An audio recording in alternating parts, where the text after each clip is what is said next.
wouldn't be suffering. And then the question is, what's more effective, to suffer along the way or just to interpret it in a way that is not suffering? You hear from a lot of successful people, they look back and they say, oh, the journey was the fun part, right? That was actually the entertaining part, and I should have enjoyed it more. It's a common regret.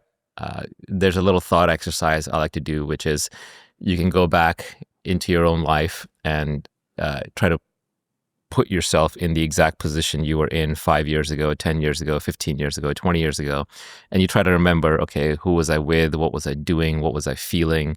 What were my emotions? What were my objectives? And really try to transport yourself back and see if there's any advice you'd give yourself, anything you'd do differently. Now, you don't have new information. Don't pretend you could have gone back and, bought a stock or bought Bitcoin or whatever. But just knowing what you know now in terms of your temperament and a little bit of age-related experience, how would you have done things differently?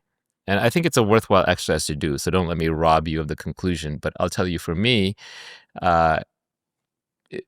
I would have done everything the same, except I would have done it with less anger, less emotion, less internal suffering, because that was optional. It wasn't necessary. And I would argue that someone who can do the job at least peacefully, but maybe happily, is going to be more effective than someone who has unnecessary emotional turmoil. Well, you end up with a series of miserable successes, right? The outcome may have been the same, but the entire experience of getting there. And the journey is not only the reward, the journey is the only thing there is. Even success, it's human nature to bank it very, very quickly, right? Because the normal loop that we run through is you sit around, you're bored, then you want something. Then when you want something, you decide you're not going to be happy until you get that thing. Then you start your bout of suffering or anticipation while you strive to get that thing. If you get that thing, then you get used to it. And then you get bored again. Then a few months later, you want something else.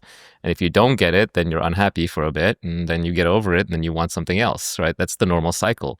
So whether you're happy or unhappy at the end, it tends not to last.